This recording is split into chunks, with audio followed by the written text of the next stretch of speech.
Assalamualaikum warahmatullahi wabarakatuh. Selamat pagi, siang, sore semuanya yang menyaksikan video ini.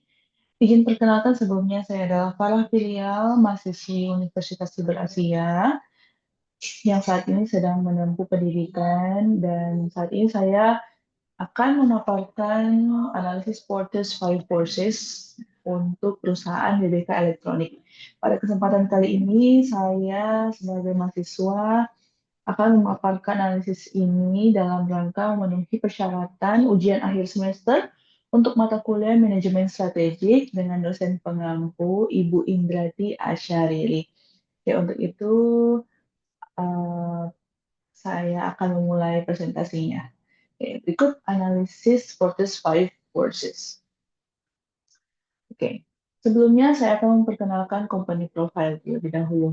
BKK Electronics adalah perusahaan multinasional Tiongkok yang berspesialisasi dalam elektronik seperti smartwatch, MP3 player, kamera digital, tablet, dan lain-lain. Nah, seperti yang kita ketahui, perusahaan BBK Elektronik ini terkenal dengan em, mereknya yaitu HP Vivo dan Oppo.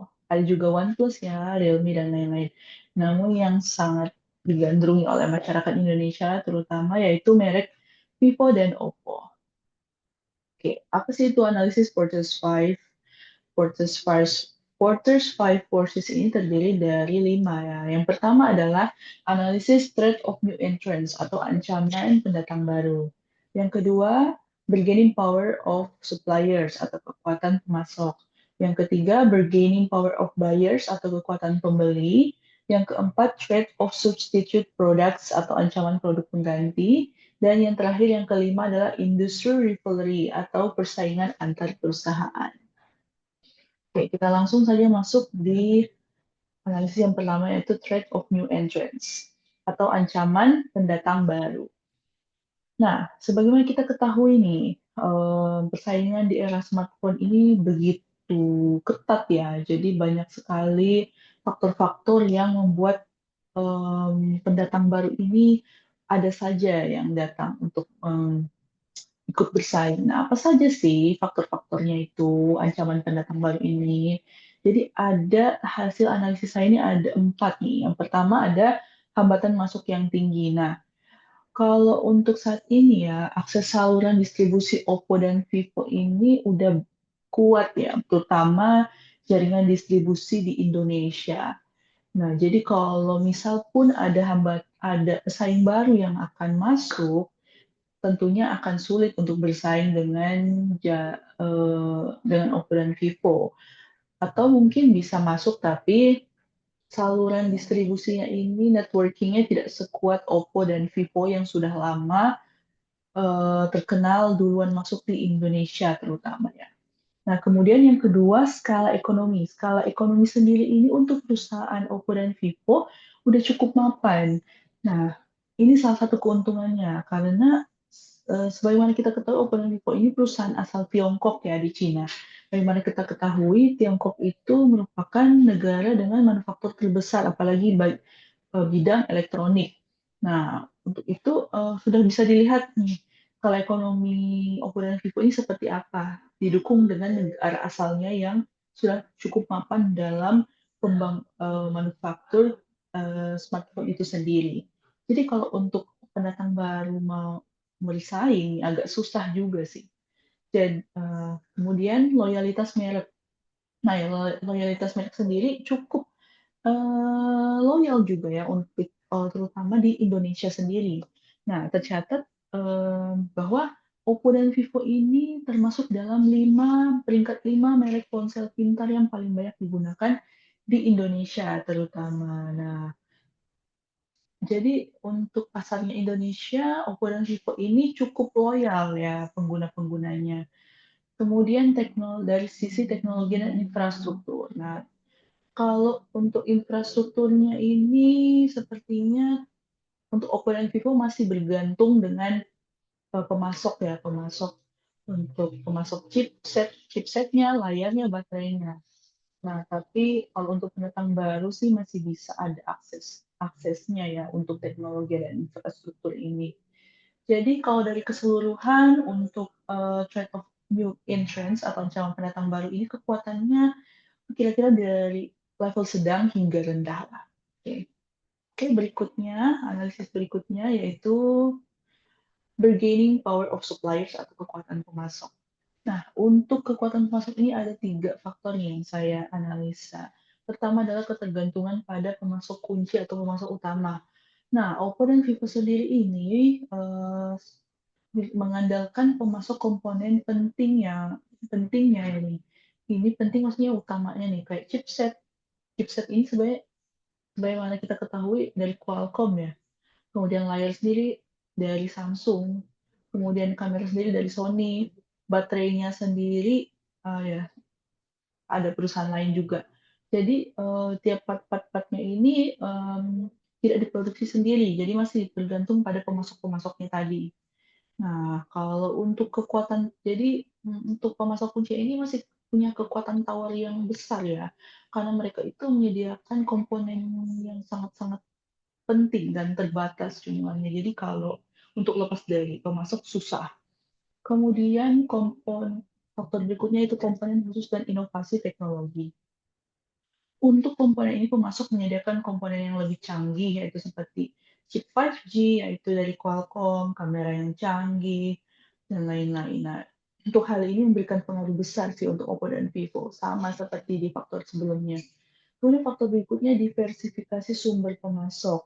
Nah, untuk pemasok utama, Oppo dan Vivo dapat mengurangi risiko bergantung dari pemasok utama, komponen-komponen. Jadi masih ada ya, misal Oppo dan Vivo ini sepertinya sedang melakukan development untuk membuat komponen-komponen itu sendiri. Jadi usaha untuk lepas dari ketergantungan pemasok itu ada.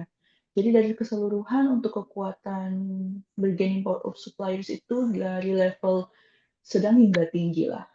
Oke. Berikutnya bargaining power of buyers. Nah, untuk bargaining power of buyers atau kekuatan pembeli ini ada 3 faktor yang bisa saya analisa. Yang pertama pilihan yang beragam. Nah, untuk pilihan ini sebenarnya kalau untuk di Indonesia Oppo dan Vivo bersaing ya dengan merek-merek luar lainnya, yaitu seperti Samsung, Apple, Xiaomi, dan lain-lain.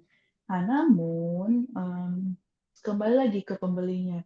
Di Indonesia sendiri, karena pilihannya itu beragam, jadi berbagai merek ini bersaing dari segi harga dan kualitas built-in dan fitur-fitur yang ada.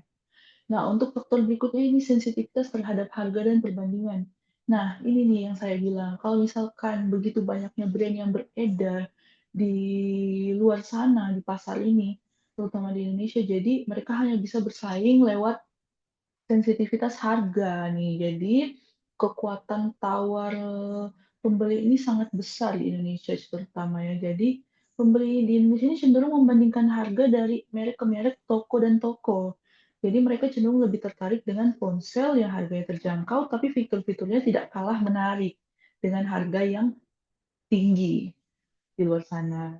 Untuk loyalitas merek sendiri, untuk kekuatan pembeli sih masih ini ya, masih tidak sekuat di sektor lain ya, seperti misal contoh otomotif, karena banyak konsumen juga yang bisa dikatakan kurang loyal juga ya kalau mereka misal melirik merek lain yang sekiranya menawarkan harga lebih oke dengan fitur yang sama ya bisa aja mereka beralih gitu. Jadi tidak seloyal seloyal itu dengan Oppo dan Vivo. Untuk faktor ini kekuatannya di level tinggi lah menurut saya untuk kekuatan.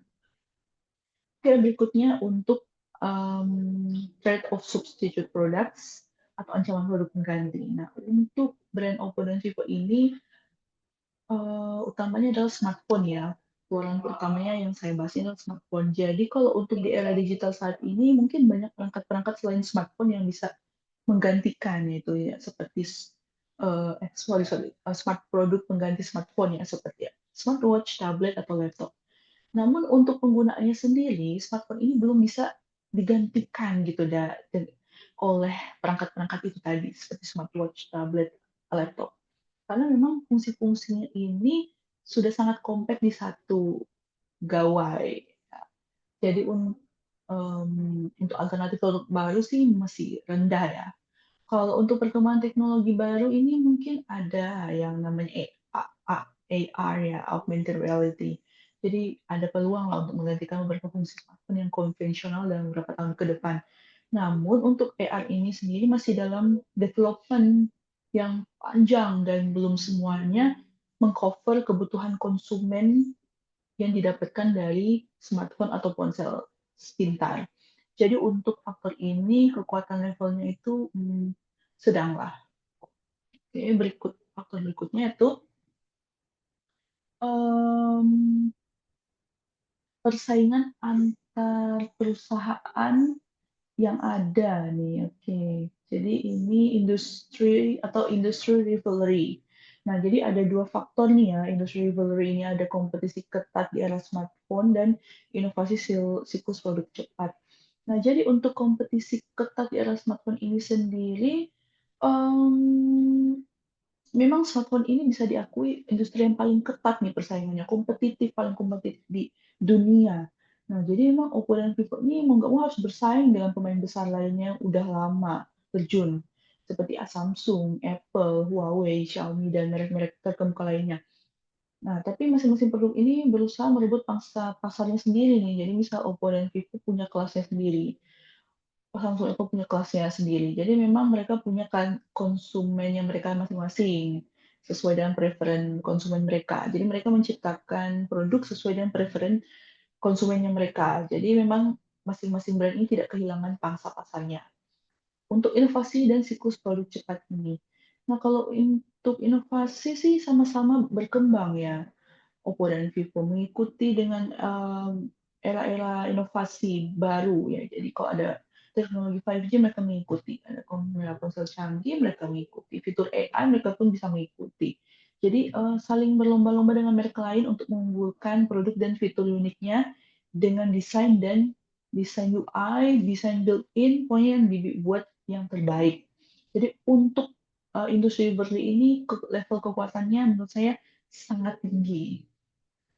Oke, jadi bisa dilihat ini ya, ada perbandingan produk nih. Contohnya nih, inovasi. Jadi kompetisinya nih ketat nih. Contoh ada Oppo, Vivo, dan Samsung. Sama-sama mengeluarkan jenis dari produk yang sama, yaitu seri layar lipat. Nah, begitu Samsung mengeluarkan seri layar lipat, Oppo dan Vivo juga mengikuti. Jadi, tidak mau kalah dalam inovasi dan juga em, berusaha meraih pangsa pasarnya masing-masing lah. Oke, berikutnya kita terakhir sampai di kesimpulan. Oke, untuk kesimpulan sendiri ya ada 5 kesimpulannya. Yang pertama, trade of new entrants, yaitu ancaman pendatang baru relatif rendah menurut saya karena tingginya hambatan masuk, investasi besar yang diperlukan, dan persaingan yang ketat dengan perusahaan besar seperti Oppo dan Vivo. Nah, untuk bargaining power of suppliers, kekuatan pemasok cukup tinggi nih, terutama karena ketergantungan pada beberapa pemasok penting untuk komponen utama. Namun, perusahaan seperti Oppo dan Vivo memiliki kemampuan untuk mengurangi ketergantungan ini melalui diversifikasi sumber pemasok. Kemudian, untuk bargaining power of buyers, ini kekuatannya masih sangat tinggi karena banyaknya pilihan produk di pasar ya. Saingannya banyak, harga juga dapat dibandingkan lah. Tekanan untuk menawarkan produk dengan fitur dan harga juga sangat kompetitif. Untuk uh, trade of substitute products, ancaman produk penggantinya ini memang ada ya, tapi tidak sekuat untuk analisis sektor lain.